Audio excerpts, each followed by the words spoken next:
중국의 유명 언론 신화일보가 한국 공군의 KF-21 전투기 실전 배치를 두려워하고 있다는 소식입니다.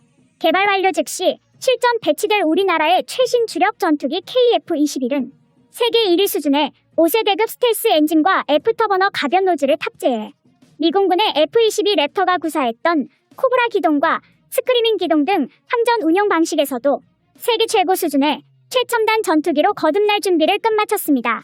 이 내용은 한국항공우주산업이 오늘 직접 발표한 내용인데요. 관련 보도 내용에 따르면 보람의 전투기가 다양한 기동을 구사하려면 스텔스 엔진을 포함해 이것을 보조할 한국형 함전 장비와 소프트웨어 체계가 반드시 필요하며 이를 위해서 국방과학연구소 측은 함전 장비의 소프트웨어 시스템과 K링크를 연동해 엔진 노즐과 추력 제어를 최적화해내는 데 성공했다고 언급했습니다. 급격한 기동 속에서도 엔진 노즐이 연동되게끔 신속하게 조절이 가능해졌죠. 덕분에 한국의 KF-21 전투기도 일명 코브라 기동이 가능해질 만큼 정밀한 조종 기술을 구사할 수 있습니다. 특히 KF-21 보람에는 무장을 포함한 스텔스 엔진 등 무게 대비 추력 비중이 매우 높기 때문에 비교 대상으로 자칭 중국 공군이 자랑하는 J-20 전투기와 비교해봐도 매우 신속한 민첩 기동을 구사할 수 있는 것으로 알려졌습니다. 개발이 완료된 국산 함전 장비는 5세대급 스텔스 장비로 취급되었고 놀라운 추력과 안정성을 기록했으며 KF-21 전투기의 함전 장비 제어 시험이 실시간으로 진행, 지상 시험과 비행 시험으로 구분되어 진행 중입니다.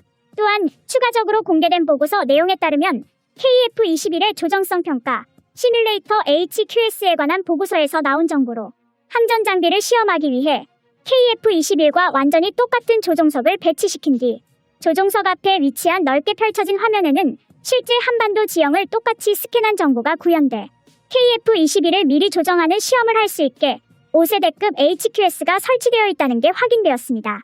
즉, 대한민국에서 개발한 실제 KF-21의 조종석을 그대로 옮겨다 놓은 최첨단 장비인 것이죠. 이로 인해 엔지니어가 개발 단계에서 발견하지 못했던 시스템 오류를 발견할 수 있고 개발 단계에서 조종사가 제공하는 정보에 따라 설계 및 수치 모델이 변경되기도 합니다. KF-21은 함전 장비의 통신 항법식별에 걸쳐 전투기 모든 임무를 담당하는 미션 컴퓨터 분야는 이미 개발이 모두 완료되어 100% 국산화를 완료, 현재는 검증 단계까지 모두 완료하여 실전 배치된 상태입니다. 현직 조종사에 따르면 KF-21은 함전 장비 통합 체계를 구축하여 조종석이 넓어졌고 편의성 높아졌으며 이와 함께 조종관은 단순화되고 직관성이 훌륭하게 구현되어 있다고 밝혔습니다. 한국항공우주산업 역시 KF-21의 조종석 칵핏은 F-22와 유사한 글래스 콕핏으로 설계되었다고 언급했습니다.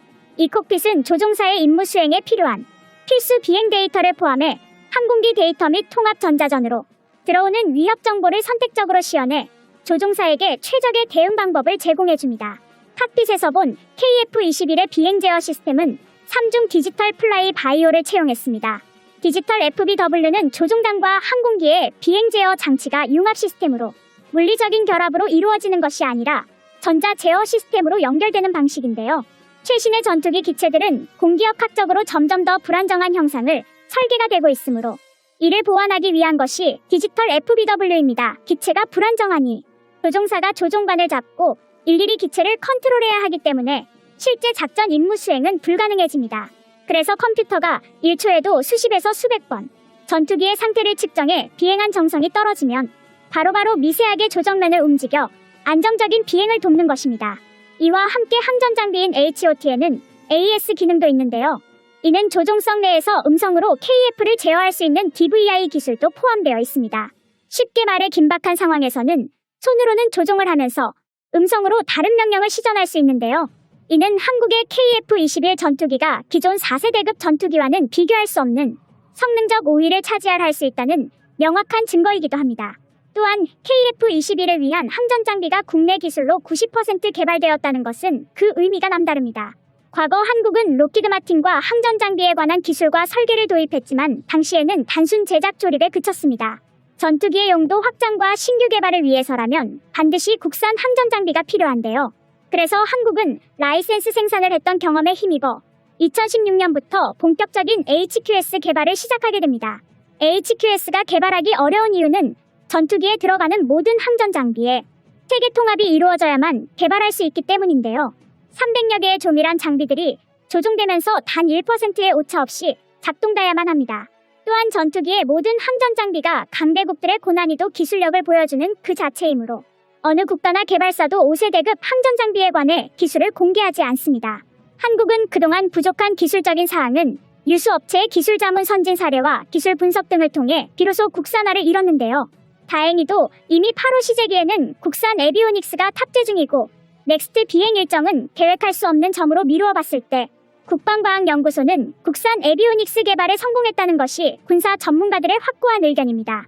이번에 특히 한국이 새로운 항전 장비를 공개하자 중국과 일본 언론은 당황한 기색을 숨기지 못했는데요. 자신들도 고생해서 만드는 중인 차세대 항전 장비를 순식간에 만들어낸 한국의 기술력을 진심으로 두려워하는 상황이 온 것이죠.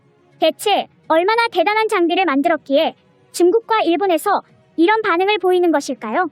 현대시대 전장에서 사용할 5세대급 FC-5 계열 전투기 중 가장 뛰어난 에비오닉스를 탑재한 전투기로 미국의 F-35 전투기와 F-22 랩터를 언급하는 군사 전문가들이 많았습니다. 이러한 항전 장비란 에비오닉스 항공 플러스 전자의 합성어로 순우리말로 항전 장비라고 부르는데요.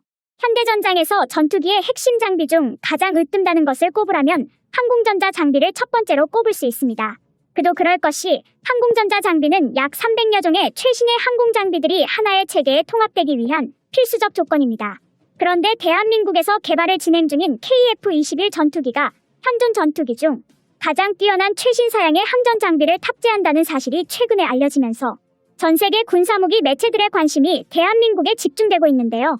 실제로 미국의 로키드 마틴과 보잉의 입에서 나올 정도로 한국의 항전 장비 기술력은 세계 최정상급입니다.